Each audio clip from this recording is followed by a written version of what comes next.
जिस लायक हम हैं, कम से कम 1 दर्जन गरीबों को हमने गोद लिया, जिनका घर हमने बनाया है, मकान बनाया है। प्रधानमंत्री जी के जन्मदिन के दिन, मोदी जी के जन्मदिन पे हमने कई लोगों को मकान दिया, कई अनाथ बच्चों को। और आग पूरे जिले में कहीं भी लगती है, वहाँ पहुँच करके मैं उनकी मदद। आगे चुनाव लड़ने का उद्देश्य भी है। हम लोकसभा से नीचे का कोई चुनाव नहीं लड़ेंगे, जो लड़ेंगे हमारे बच्चे लड़ेंगे। जिला पंचायत बेटा है और निर्दल है, जनता ने मुझे सम्मान दिया है। और इसलिए कि मैं 1 रुपये किसी से लेके 1 रुपये का डीजल कोई नहीं बढ़। राजन जी, ये बताइए कि इस बार आपके परिवार से कितने लोग जिला पंचायत चुनाव लड़ेंगे? एक या 2 लोग, जिसको हम चाहेंगे वो लड़ेंगे। मेरे परिवार के 10 लोग लड़ेंगे, जितने मेरी क्षमता होगी। चर्चा ये है कि 1 से अधिक लोग लड़ेंगे, तो क्या सही है? 2 लोग लड़ेंगे? हाँ, 4 लोग लड़ेंगे, 10 लोग लड़ेंगे। जिनको मुझे भरोसा है कि ये काम करेंगे, दलाली नहीं करेंगे, 5 रुपये 10 रुपये पे बिकेंगे नहीं, उनको लड़ाएंगे। इसलिए लड़ाते हैं कि उनका ईमानदारी से काम हो। क्या ब्राह्मणों को बाटी चोखा कराएंगे कि नहीं कराएंगे? आप लोग बैठ जाइए अपने स्थान पे, होगा बाटी चोखा नहीं, बैठ जाइए। आपने कहा लोकसभा से नीचे कोई चुनाव नहीं। कामना करते हैं हमारे मोहनी स्कूल के प्रबंधक जी के सुपुत्र आए हैं, जो हमेशा एक फोन पे जो कहते हैं निःशुल्क लोगों का एडमिशन देते हैं। आप आए हैं, आपका बहुत बहुत धन्यवाद। हम अपने सभी मंच, हमारे जितने भी भाई, जितने लोग लगे हैं इस कार्यक्रम में, सबको मैं धन्यवाद देता हूँ, आशीर्वाद देता हूँ, क्योंकि सबका नाम लेने में देर होगी। हमारे बड़े भाई राजेंद्र उपाध्याय जी आए हैं, जो बार जो उपाध्यक्ष हुए हैं, आपको बहुत बहुत धन्यवाद। जिनका आशीर्वाद हमेशा बना रहता है। और आज जो इतिहास है, मैं किसी नेता को मानता नहीं हूँ, इसको नोट कर लीजिए, लेकिन डॉक्टर धर्मेंद्र सिंह जी जो है हमारे यहाँ चुनाव में आए थे। आपने मेरा मेरे बच्चों का दिल जीत लिया। आज उनका जन्मदिन है। आप लोग ये दुआ करिए कि आगे चलकर ऐसी कुर्सी पाए कि हमारे गरीबों का कल्याण हो, क्योंकि आप ईमानदार हैं और गरीबों के लिए काम करते हैं। उनके छोटे भाई हरश्याम सिंह नेत्र जी, जो हमेशा हमारे बच्चों के साथ हमेशा अच्छी शिक्षा, अच्छा ज्ञान देते हैं। राजन एक बार कहेंगे बच्चे टाल देंगे, लेकिन हमेशा कहते हैं कि पापा हरश्याम भैया आए थे, ये कह रहे थे, वो कह रहे थे, हमेशा अच्छी शिक्षा देते हैं हरश्याम भाई। आपको भरोसा दे रहा हूँ, धर्मेंद्र भाई से बता दीजिएगा, राजन पांडे को कभी उनका सर नहीं झुकेगा, हमेशा सर ऊंचा रहेगा। मैं नेता को नहीं मानता हूँ, मैं अपनी जनता को भगवान मानता हूँ, इन गरीबों को भगवान मानता हूँ। लेकिन डॉक्टर धर्मेंद्र सिंह जी ने हमें हमारा जीत लिया है। मेरे घर से उपचुनाव हुआ है, मेरे बच्चे परमानेंट आपके साथ चलते थे और उपचुनाव बहुत मेहनत किए, लेकिन उपचुनाव के बाद क्या हुआ मैं नहीं कहना चाहता हूँ।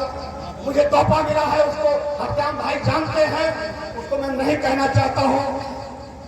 4 साल से इनके पास सुरक्षा थी, लेकिन उपचुनाव का तोहफा दिया गया, सुरक्षा हटा दी गई। लेकिन नेताओं को बताना चाहता हूँ, जवाब दूंगा जिस दिन समय आएगा, बताऊंगा कि मैं क्या हूँ, तुम क्या हो। सुरक्षा भगवान करते हैं, जिसकी सुरक्षा भगवान करते हैं उसका कोई कुछ नहीं कर सकता है। मेरे साथ मेरे गरीबों का आशीर्वाद है, बड़े बुजुर्गों का आशीर्वाद है, धर्मेंद्र भाई का आशीर्वाद है, हमारे मित्रों का आशीर्वाद है। हमारे बगल में हमारे बचपन के मित्र, जो हम लोग छोटे से थे, हरश्याम भाई बड़ा बैठे हैं, महेंद्र चाचा, जगविजय सिंह, बबलेश सिंह, हम लोग बचपन से क्या नहीं किया, मन से नहीं बोल सकते हैं। छोटे से छोटे और बड़ा से बड़ा काम किए हैं। जो गुंडा माफिया फैजाबाद का होगा, पता कर लीजिएगा हम लोगों ने क्या किया उसके साथ, जो हमारे साथ लोग जानते होंगे। इसलिए हम लोग अपने में अब समेट गए हैं, सब अपनी अपनी कमान है, अपनी अपनी खा रहे हैं। आप लोगों से निवेदन करना चाहता हूं कि हमारे गरीबों के लिए चाहिए, हमारे गरीबों के लिए, मैं अपने गरीबों के लिए किसी से समझौता नहीं करता हूं, चाहे जो भी हो।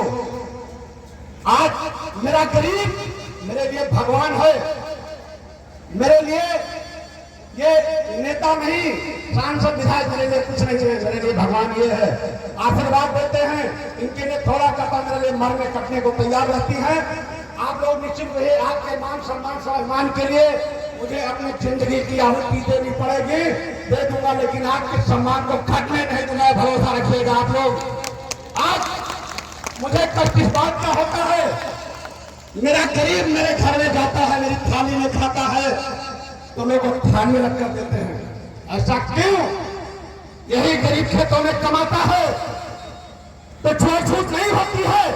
अगर मेरे घर में थाली में खा लेता है तो लोग छूट सकते हैं। अनाज ये पैदा करता है, चावल हमारे घरों में ये लेके आते हैं, झाड़ू पोछा ये करते हैं। तो एक कोई पार्टी चमार मुस्लिम ये सब नहीं होते हैं, लेकिन मेरी थाली में खाने की बारी आती है तो ये छूट हो जाती है। ऐसा क्यों? इसको मिटाना होगा, अपने दिमाग का कीड़ा खत्म करना होगा और गरीबों के लिए काम करना होगा। आज मैं आप लोगों को वचन दे रहा हूं, राजन पांडे को मिटा सकते हो।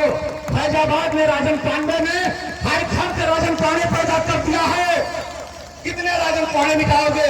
मेरे तीनों बेटे अमित, अंकित, अर्पित, हमारे दोनों भाई बम बहादुर पांडे, त्रिलोकीनाथ पांडे, बिंदा पांडे, बब्बू पांडे, ननकू पांडे, रवि पांडे, अनिल मित्रा, मोंटी शुक्ला, जितने हमारे छोटे भाई हैं सब अच्छे काम में लगे रहते हैं।